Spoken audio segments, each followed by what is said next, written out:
He was born a slave, yet he ruled Rome. His reforms changed history forever. This is the shocking life of Servius Tullius. From the humblest of beginnings, one man was destined to redefine the most powerful city in the ancient world. His story is one of prophecy, ambition, and betrayal. He was not born to privilege, but to servitude. Legend tells us he was the son of Ocresia, a noble woman from the Latin town of Corniculum, captured and brought to Rome as a slave in the royal palace of King Tarquin the Elder.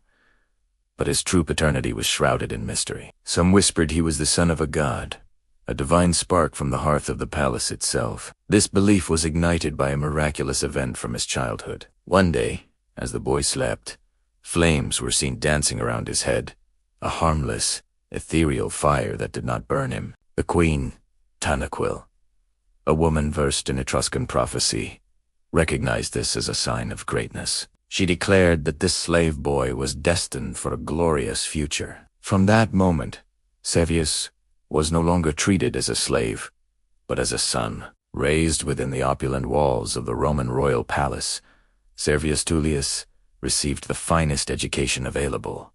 King Tarquin the Elder and Queen Tanaquil saw in him not just a prodigy, but the future of Rome itself. He was instructed in rhetoric, law, and the arts of war. His discipline was unmatched, his intelligence sharp and perceptive. He quickly absorbed the complex workings of Roman politics and society, earning the complete trust of the aging king.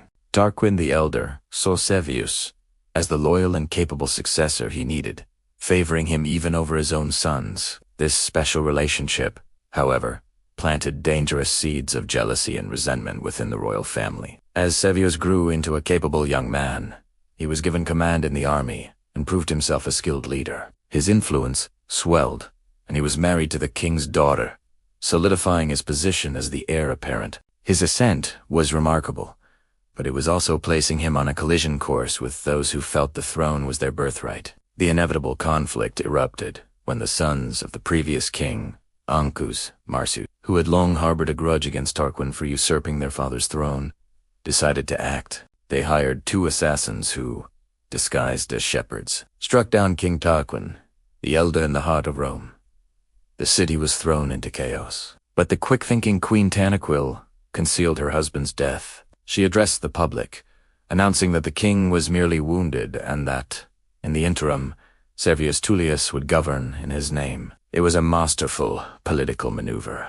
Servius, with the queen's backing, immediately took command, ruling with such wisdom and authority that by the time Tarquin's death was finally revealed, the people of Rome had already accepted Servius as their rightful leader. He became the first Roman king to ascend to the throne without a formal election by the people or ratification by the Senate, a fact his enemies would never let him forget. Once his rule was secure, Servius Tullius embarked on a series of revolutionary reforms that would transform Roman society forever. His most significant achievement was the creation of the first Roman census.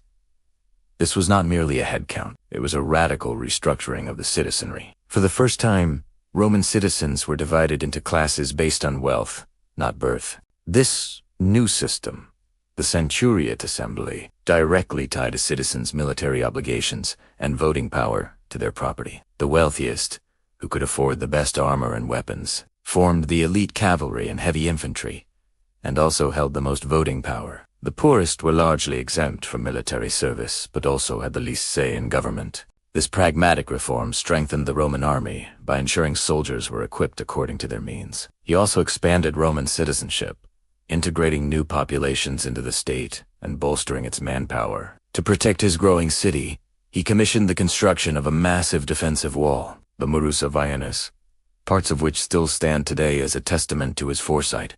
These reforms were not just administrative. They laid the economic and military foundation for Rome's future dominance. Servius Tullius was not just a reformer.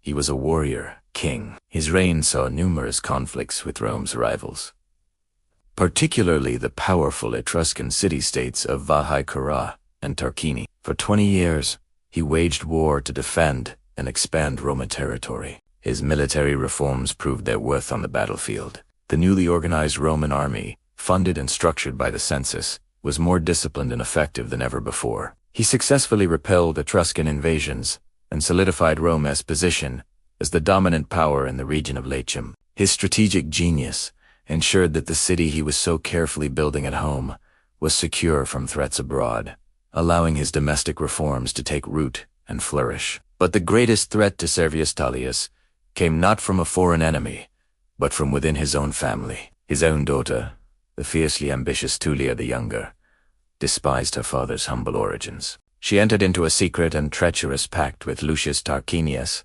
the son of the former king, who believed the throne was his birthright. Together, they plotted to overthrow the aging king. Tarquin the Proud, as he would come to be known, brazenly entered the Senate house, sat upon the throne, and denounced Servius as a slave and a usurper. When the elderly Servius arrived to confront him, a violent struggle ensued. Tarquin, in a display of brutal force, seized the old king and hurled him down the stone steps of the Curia. As Servius staggered away, wounded and bleeding, assassins sent by Tarquin fell upon him, murdering him in the street. In a final act of unspeakable cruelty, his daughter, Tullia, racing to celebrate her husband's coup, ordered her chariot driver to run over her father's broken body, leaving the great reformer to die in the filth of a Roman street that would forever bear the name Vicus Acceleratus, the street of crime. Servius Tullius, the slave who became king, was dead, but his legacy was immortal. The census, the class system, the expansion of citizenship, and the mighty wall he built would all endure, shaping the Roman Republic for centuries to come. He found Rome a city of tribes and left it a unified state, its army organized, its people counted, its future secured. A king born of fire and prophecy, who ruled with wisdom and was destroyed by ambition. His life was a testament to the idea that in Rome, greatness could be forged, not just inherited.